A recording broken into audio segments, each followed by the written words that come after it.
Olá pessoal, sejam todos bem-vindos. Nesse vídeo nós vamos falar da análise da empresa WEG, ou a WEGE3, que está listada na Bolsa de Valores.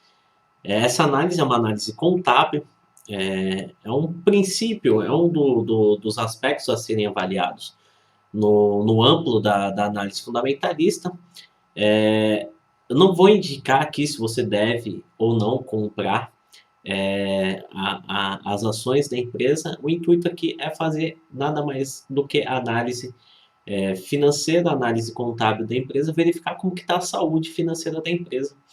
Para você complementar na análise fundamentalista, você tem que avaliar a questão do mercado da empresa, a economia do país e verificar como que está a relação de clientes, a questão corporativa da empresa, ou seja, a parte contábil é só um aspecto a ser levado em consideração quando você vai fazer a aquisição de uma ação de uma empresa listada na Bolsa de Valores.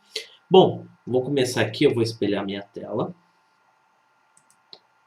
Bom, pessoal, aqui eu disponibilizei esse estudo no meu blog. O link está aí na descrição. Quem quiser analisar e acompanhar com calma, vão ser sempre bem-vindos. Está aí o link na descrição. Quem tiver interesse, basta acessar e lá vai estar todo o esboço do estudo contábil da empresa. Bom, vamos começar aqui com o balanço patrimonial. O balanço patrimonial da empresa eu representei em 3 barras. A barra azul é o ativo total da empresa, todos os bens e direitos, a parte positiva da empresa. O passivo total é a barra laranja, as obrigações da empresa com terceiros. E a barra cinza é patrimônio líquido, que é o capital investido pelos sócios e acionistas da empresa. Bom, a gente consegue avaliar aqui que de todo o período, de 2011 a 2020, a empresa sempre teve mais ativos do que passivos, ou seja, a empresa tem mais bens e direitos a receber do que obrigações a pagar. E, principalmente aqui de 2018 a 2019, o patrimônio líquido, o volume de patrimônio líquido superou em relação às dívidas, ou seja, hoje, a partir de 2018 a 2020, os recursos da empresa são advindo do capital próprio, a maior parte é advindo do capital próprio e não de recursos de terceiros. Isso é muito bom para a empresa. Bom, vamos falar um pouquinho do ativo total. Eu desmembrei em 2 partes: o ativo circulante, que é a barra azul, e o ativo realizável a longo prazo, ou seja, o ativo não circulante, representado pela barra laranja. Bom, a gente consegue avaliar que de 2011 a 2020, a maior parte dos recursos liquidáveis da empresa estão alocados no curto prazo, ou seja, a maior parte dos recursos que a empresa espera receber para gerar caixa, principalmente os ativos que estão alocados no curto prazo, que é os caixas da empresa, o contas a receber, que é o cliente, e o estoque da empresa, principalmente contas a receber e o estoque, que tem como finalidade ser transformado em dinheiro, ou seja, geração de caixa. Então, muito interessante que a maior parte, o maior volume de recursos da empresa está alocado para ser recebido no período de até 12 meses. Bom, aqui a gente tem os disponíveis, ou seja, o caixa da empresa. Bom, a gente consegue avaliar aqui que de 2011 a 2016 ele vinha numa crescente, porém reduziu aqui de 2018 a 2019. Em 2020 aqui teve um aumento considerável em relação a 2019. Em 2020 teve um aumento considerável em relação a 2019. Teve uma variação, mas não foi uma variação nada estrondosa. Mas a gente consegue avaliar que o volume de caixa da empresa está bem interessante, um volume até considerável alto. Bom, aqui a gente tem um contas a receber, que é a conta clientes, ou seja, são as promessas de pagamento que fica registrado no contas a receber, ou seja, a conta clientes, né? Ou seja, são as promessas de recebimento de clientes, ou seja, a empresa consegue projetar um futuro geração de caixa para a empresa, ou seja, recebimento de seus clientes. Bom, a gente consegue avaliar um aspecto muito positivo de 2011 a 2020. A gente consegue analisar aqui que o volume de promessas de pagamento vem aumentando, ou seja, conforme o tempo vai passando, a promessa de volume financeiro para o futuro fica cada vez maior. Bom, a gente tem um estoque muito positivo também. A gente consegue agregar aqui com o gráfico de clientes, ou seja, está aumentando o volume de clientes da empresa e vem aumentando o volume de estoque. Conforme vai aumentando o volume de clientes, vai aumentando o número de pedidos, então aumenta a questão do volume de estoque, que envolve aí matéria-prima, produtos acabados e produtos em fabricação em andamento. Bom, eu esbocei aqui a composição do estoque só do ano de 2020. Fiz um gráfico em pizza. Os principais aqui está sendo representado pela barra azul, amarelo e cinza. A barra azul são os produtos acabados, ou seja, os produtos que já estão prontos para vendas, que estão no estoque da empresa, só esperando o pedido para poder ser entregue. A barra amarela, que é matéria-prima, ou seja, são matérias-primas que são utilizadas para a produção do produto da empresa. E a barra cinza, que são produtos de elaboração, ou seja, são produtos que já estão em linha de produção, ou seja, em processo de fabricação para virar produtos acabados para ser vendidos.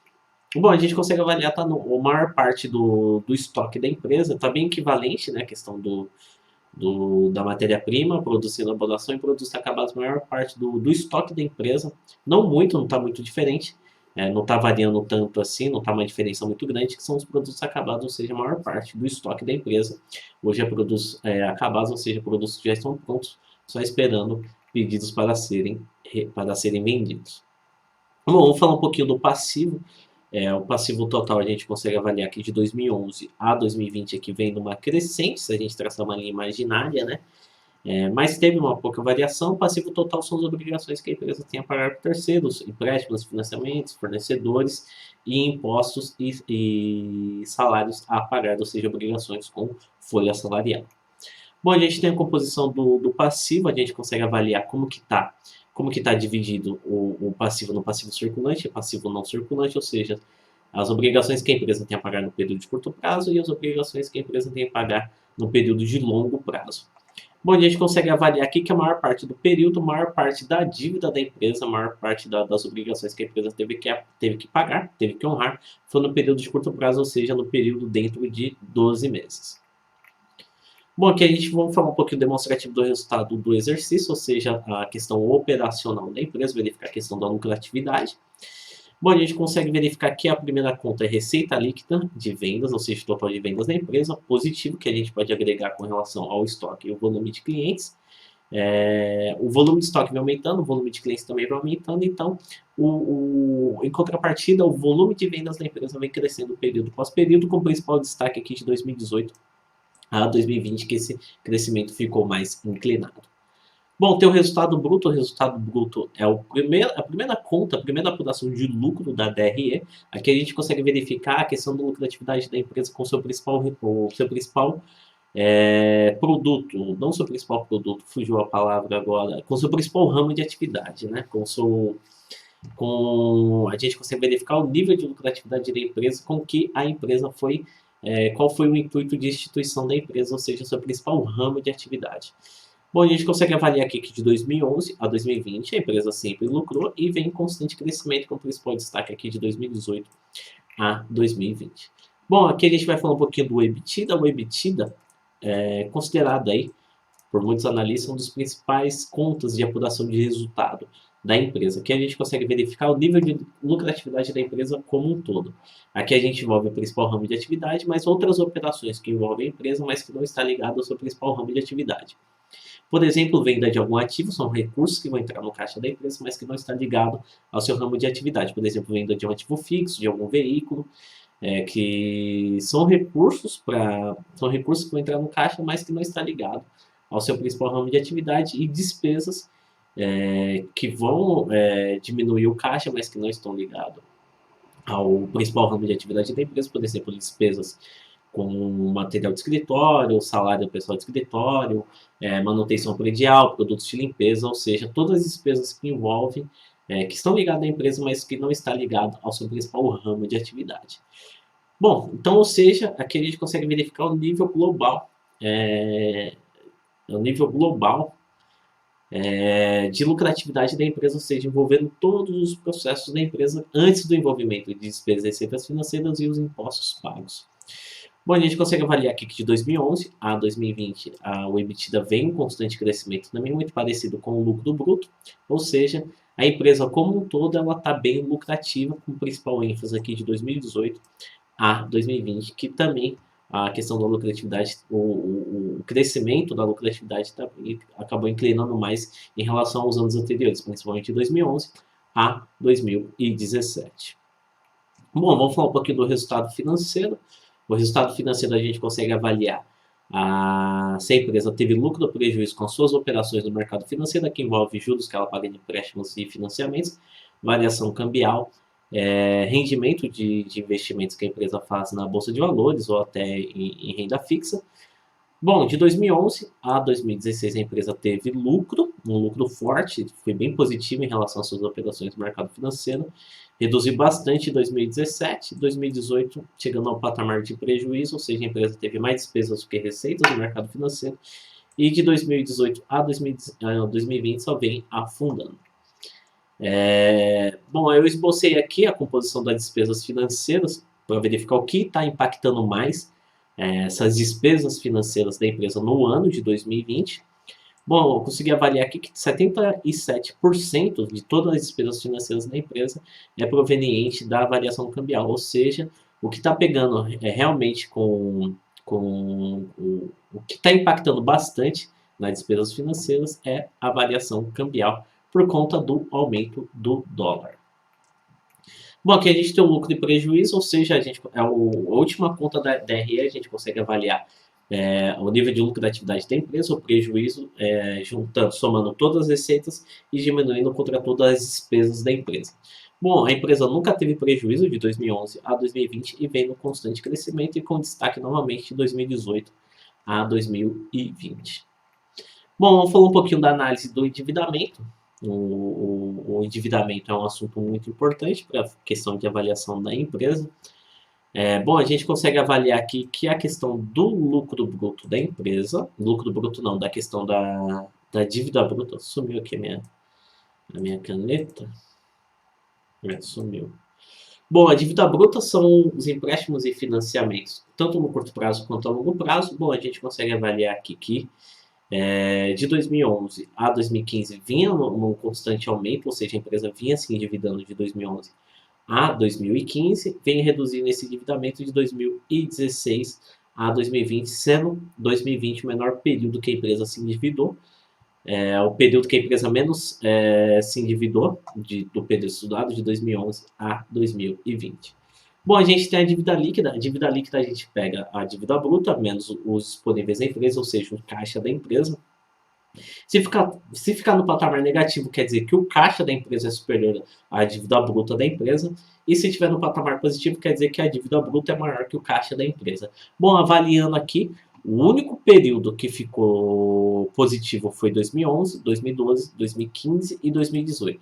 Ou seja, só 4 anos que a dívida bruta foi maior que o caixa. O caixa da empresa é tão alto que supera tanto a dívida a curto prazo quanto a longo prazo, como em 2013, 2014, 2016, 2017, 2019 e 2020. Aqui o caixa da empresa é muito superior em relação à dívida bruta da empresa. Se a empresa quisesse quitar sua dívida total hoje só com seu caixa, ela conseguiria pagar com tranquilidade e com certa folga para ela utilizar esse caixa para outros fins. Bom, aqui a gente tem a composição do empréstimo, verificar qual como está desmembrado os empréstimos da empresa no período de curto prazo e a longo prazo. Bom, a gente consegue avaliar aqui que a maior parte dos períodos, a maior parte da dívida da empresa ficou alocado acima de 12 meses, ou seja, um período de longo prazo, e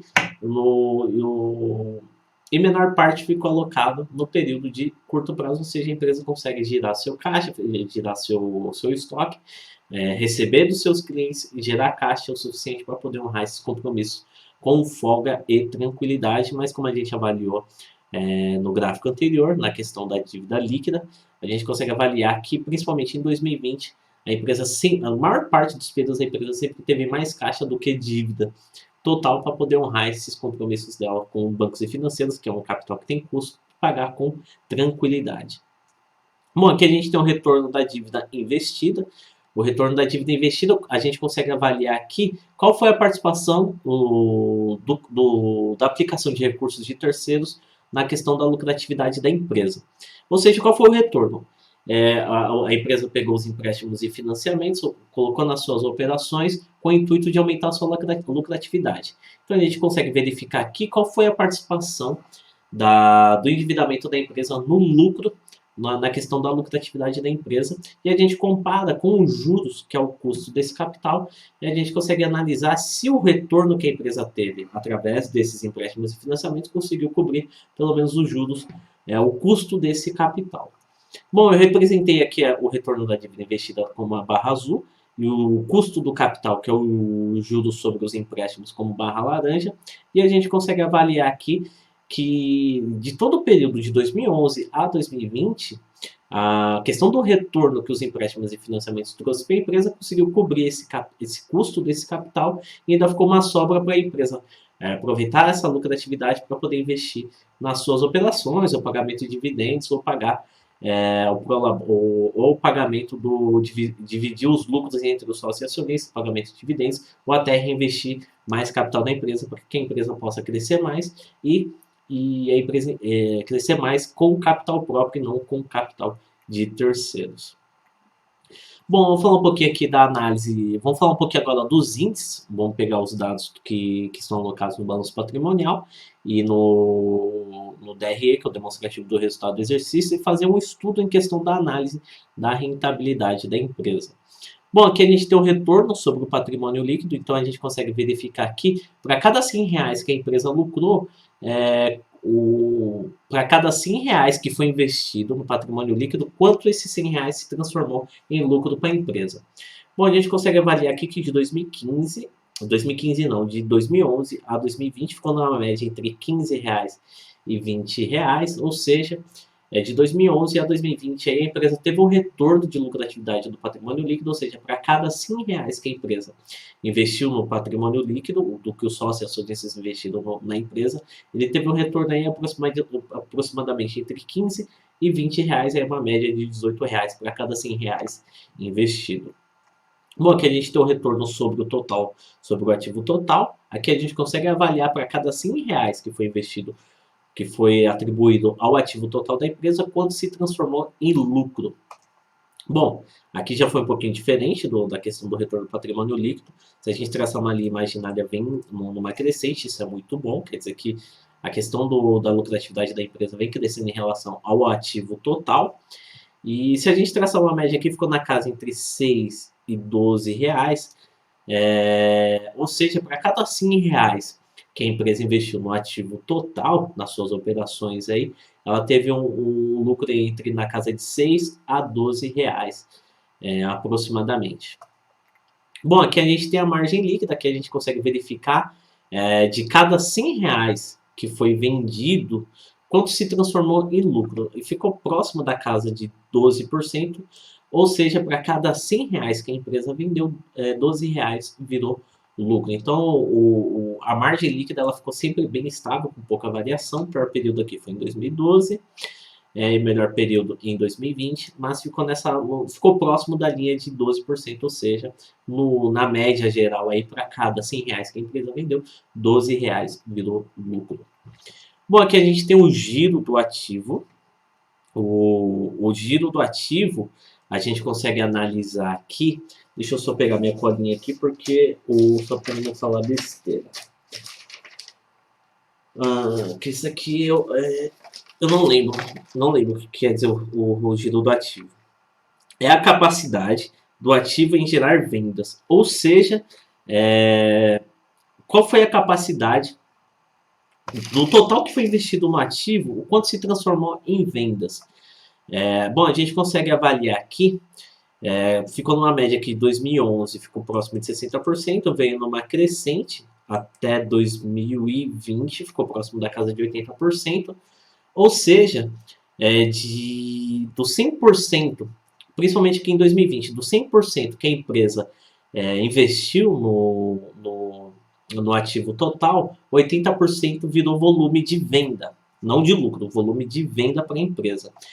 2011, de 100%, ou seja, do total do ativo que a empresa investiu no ativo total, 60% retornou em vendas, foi transformado em vendas, vem numa constante crescente aqui de 2020 2012 a 2017 ficou com pouca variação, de 70%, tendo um aumento aqui de 2018 a 2020, e 2020 chegando ao patamar próximo de, falei 80%, próximo de 90%, ou seja, dos 100% que a empresa investiu no ativo total, quase 90% em 2020 aí se transformou em vendas.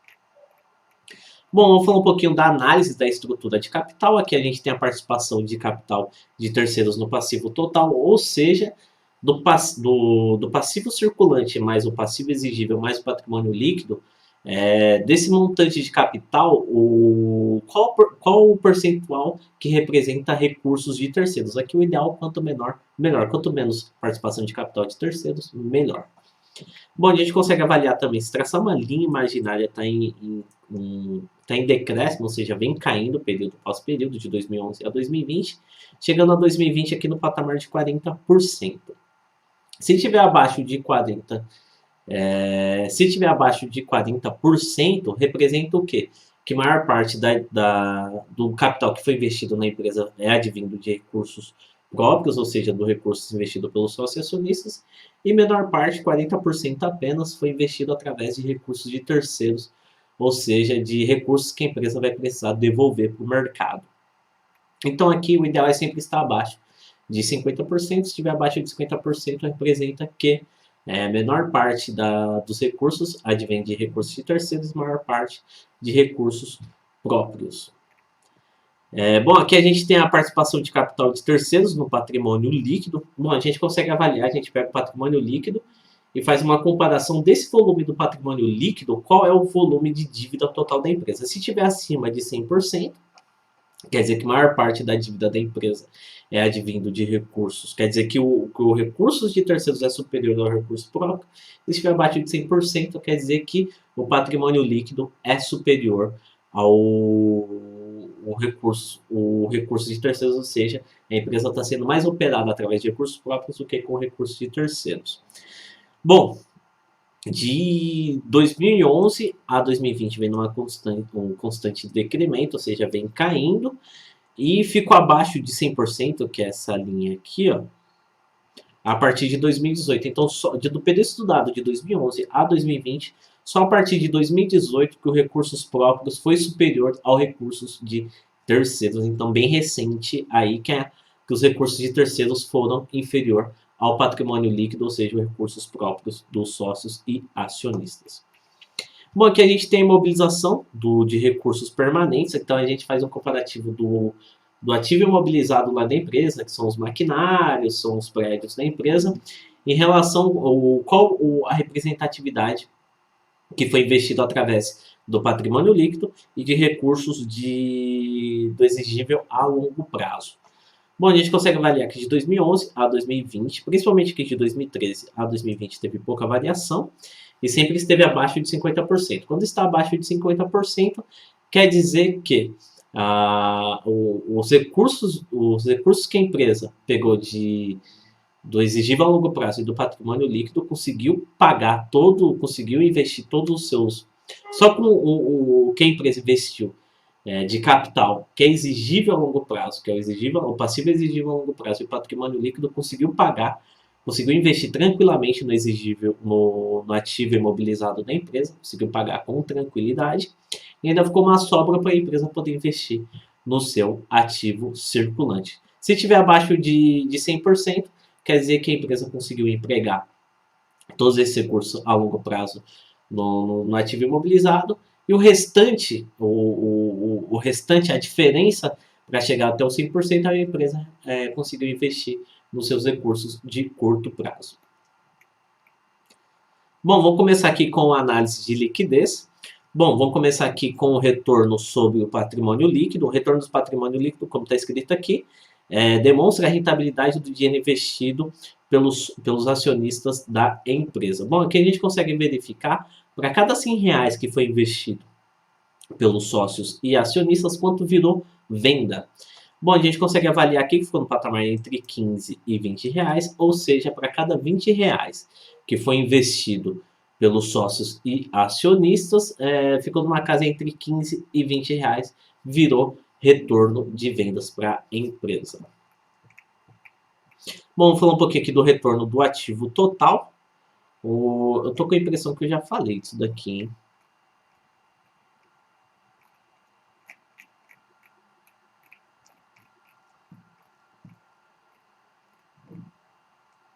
Já falei, tá, pessoal? Não esquece. Que é uma análise de rentabilidade, que é o retorno sobre o patrimônio líquido e o retorno do ativo total. Então esquece esses dois aqui, porque eu já falei. Não, aqui, ó, cadê? Eu já falei que é o retorno do ativo total. E da margem líquida também. Do agiro do ativo também. Eu só explico um pouquinho aqui, não sei porque eu não expliquei lá. Bom, agora eu vou falar. Eita, o que eu fiz aqui? Bom, agora a gente vai falar da relação de capital de terceiros no passivo total. Então aqui a gente consegue avaliar a participação do capital de terceiros no passivo total. Acho que eu já falei também.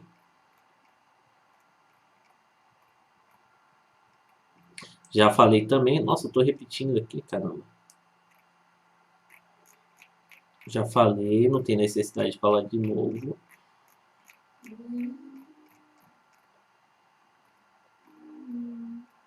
Bom, não falei dos índices, isso aqui eu já falei, do imobilização. Nossa, ficou repetido. Então isso aqui desconsidera. Mas para quem quiser acompanhar, está escrito mais ou menos explicando um pouquinho sobre os índices, tá? Bom, vamos falar um pouquinho, vamos falar da análise do índice de liquidez. Bom, o índice de liquidez corrente, a gente consegue verificar a capacidade de pagamento da empresa com recursos de curto prazo em relação à capacidade de pagamento de dívidas a curto prazo. Ou seja, indica quantos reais a empresa tem em disponível em curto prazo para cada R$ 1 de dívida no mesmo prazo, ou seja, de curto prazo. Se tiver acima desse patamar daqui de R$ 1, quer dizer que, se estiver acima do patamar de 1 aqui, que é R$ 1, quer dizer que a empresa tem ativo suficiente para poder honrar a sua dívida a curto prazo. Com tranquilidade, a gente consegue avaliar que a empresa tem uma grande folga aqui. Agora, se tivesse nesse patamar daqui, quer dizer que os ativos circulantes que a empresa tem disponível não seria capaz de pagar as dívidas circulantes da empresa. Perdão. Então a gente consegue avaliar que o índice de liquidez da empresa corrente está muito bom. A gente tem o índice de liquidez seca. O índice de liquidez seca a gente tira do ativo circulante. O ativo circulante só o estoque. Então, ó, até coloquei um textinho aqui. Ó. O índice de liquidez corrente é o índice de liquidez corrente sem os estoques.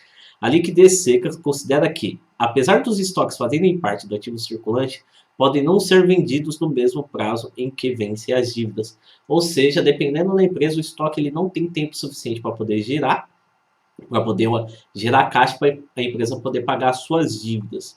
E a mesma ideia de análise, se estiver abaixo desse patamar daqui de 1, quer dizer que a empresa não tem capacidade de pagar a sua dívida a curto prazo. Agora, se estiver acima desse patamar daqui, quer dizer que a empresa tem recursos suficientes a curto prazo para poder pagar a sua dívida a curto prazo.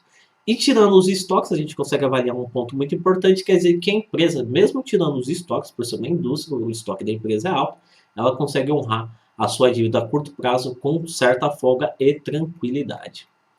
Bom, e o índice de liquidez mais conservador é o índice mais conservador de todos do índice de liquidez, que é o índice de liquidez imediata. A gente só utiliza o caixa da empresa, que são o caixa, o banco e as aplicações financeiras, ou seja, é o capital que a empresa tem realmente ali disponível para poder honrar as suas dívidas de curto prazo. Bom, aqui é a mesma ideia de análise, se estiver abaixo dessa linha aqui, no patamar de 1. Se estiver abaixo do patamar de 1, quer dizer que o que a empresa tem de disponível, dinheiro em espécie, para honrar os seus compromissos com terceiros, se estiver abaixo do patamar de 1, a empresa não tem ainda a capacidade financeira de recursos para poder honrar essa dívida. Agora, se estiver acima de 1, quer dizer que a empresa tem dinheiro em espécie para poder honrar a empresa tem dinheiro em espécie para poder honrar esses compromissos a curto prazo. O único período que a empresa teve recurso em espécie para poder honrar esses compromissos foi de 2013 a 2017 e 2011. O restante dos períodos aqui, a empresa não tinha dinheiro em espécie para poder honrar a sua dívida a curto prazo. Mas, assim, para a questão de avaliação, a questão do índice de liquidez seca, só tirando os estoques, assim, ele já consegue trazer uma questão para verificar como que está a questão de liquidez da empresa. Eu gosto muito do índice de liquidez seca. O índice de liquidez imediata tira muito do o índice de liquidez imediata tira muito do ativo, só fica a conta dos caixas. Às vezes a empresa ela trabalha com pouco caixa e acaba investindo em suas operações, né? Então, de todos, o índice de liquidez imediata ele é o mais conservador, mas no meu ponto de vista ele é o mais fraco. Bom, aqui a gente tem o índice de liquidez total, a gente pega todo o ativo da empresa contra todo o passivo circulante e verifica o nível de liquidez, verificar se o ativo total, tanto curto prazo quanto a longo prazo, é capaz de pagar o passivo circulante e o exigível a longo prazo da empresa, a ideia é a mesma. Se estiver acima do patamar 1, quer dizer que o ativo da empresa é capaz de honrar todas as suas dívidas, tanto a curto prazo quanto a longo prazo. Se estiver abaixo do patamar de 1, quer dizer que o ativo da empresa não é suficiente capaz para poder honrar a sua dívida, tanto a curto prazo quanto a longo prazo. E a gente consegue avaliar que de 2011 a 2020, o volume de ativo vem aumentando em relação ao passivo, com o principal destaque aqui para 2018 a 2020, que vem aumentando a questão do índice de liquidez geral, chegando ao próximo patamar de 2,5. Ou seja, a empresa tem praticamente 2,5 a mais. Ou seja, para cada R$1 de dívida que a empresa tem tem R$2,50 de ativo para poder honrar esses compromissos com tranquilidade. Bom, para terminar aqui a leitura da empresa, vamos falar um pouquinho da análise comercial. A gente pega o prazo médio de recebimento e o prazo médio de pagamento. Bom, a gente consegue avaliar aqui o tempo que a empresa demora para poder receber depois que vende os seus produtos e quanto tempo a empresa demora para poder pagar depois que ela compra matéria-prima. Bom, de 2011 a 2020, a barra azul representa o prazo médio de recebimento e a barra laranja prazo médio de pagamento. Analisando de 2011 a 2020, a empresa sempre pagou primeiro e depois recebeu de seus clientes. Mas assim, olhando, a gente tem que ter um olhar um pouquinho mais amplo, um olhar macro, né?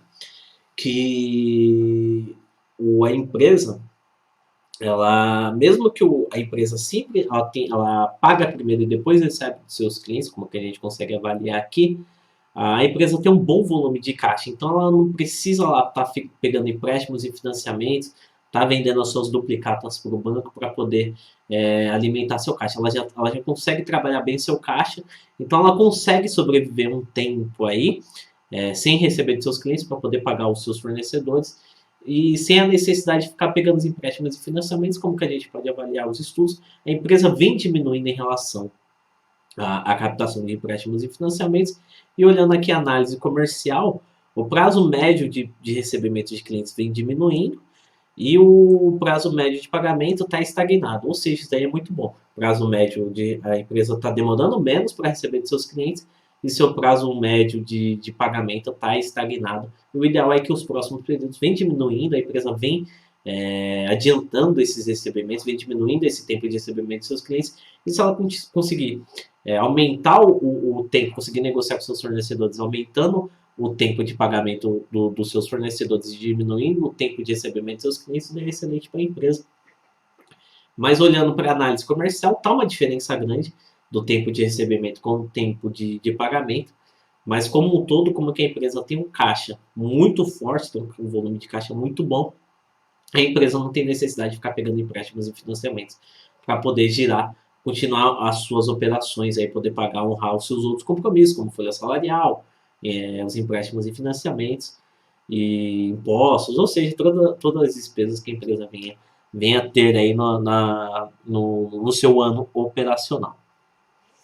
Bom, pessoal, termino a análise aqui. Deixa eu parar aqui Termino a análise, espero que vocês tenham gostado. Deixe uma sugestão aí, os comentários, não se esqueçam de se inscrever no canal.